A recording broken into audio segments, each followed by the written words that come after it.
Hi, and welcome to Active Net Bites. Now, please don't switch off. You're not mistaken. This isn't one that you've already seen. I'm really pleased to be able to introduce you to Nick again. And Nick is not only coming to our education event, but he's also coming to our paddle event. So, Nick, for those who didn't see the last one, just tell us who you are, what you do, please. Thank you, David. I'm Nick Forward, and I'm from the Thinking Schools Academy Trust. We are 26 schools across Essex, Kent, Hampshire, and Devon.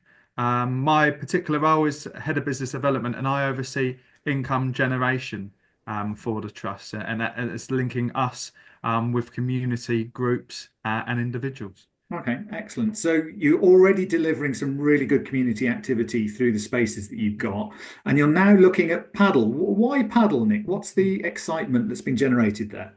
Well, there's a couple of avenues on paddle. One, I played a couple of times myself, Right. so I appreciate how great of a sport it is, and I've got brothers and friends that play as well. And there's obviously some significant growth there, and it's a very enjoyable game.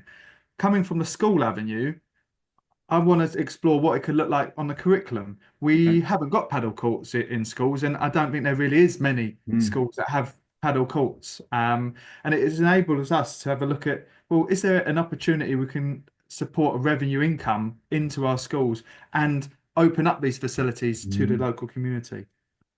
Yeah, fantastic. I have to say I've played a few times as well. I really enjoy paddle, and the reason I like it so much is it's such a low barrier to entry for skill.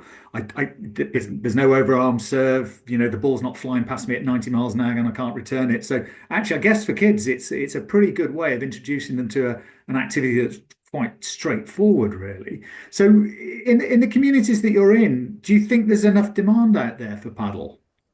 Yeah, I've been kind of doing like some analysis on competitors. And yeah, I really do believe like where some of our schools are based, there are no paddle courts, and that might be a whole town. And you just look at the growth that Yeah, it's having, and how many like tennis courts you expect per town. yeah, That paddle is actually way behind that, and I appreciate it's a new and growing sport. So I do think there is local participation. Um, Drive that yeah, will support that, and we've got plenty of spaces on our schools that we think are ideal yeah. to create paddle courts. That's fantastic. So, one of the challenges I've worked in dual use sites most of my career. When I certainly started out managing them, safeguarding was always a challenge. So, Mhm. how have you sort of designed safeguarding into what you do? Okay, so within our gyms ourselves, our staff are fully safeguard trained. Yeah, Part of being part of a school trust, the emphasis on safeguarding is mm, incredibly high, and we have some great trainers.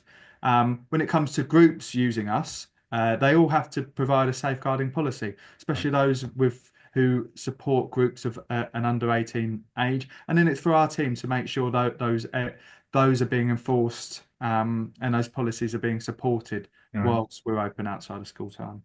Okay. Yeah, that makes a lot of sense. So, yeah, you're going to join us for the education event, which is fantastic, but you're going to be joining us for the paddle event at Stansted on the 3rd of June. I'm really looking forward to seeing you there, Nick. Thank you so much for your time and thank you for your interest in all of our events. Really, really do appreciate it. Excellent. I look forward to it. Thanks, Nick. Take care.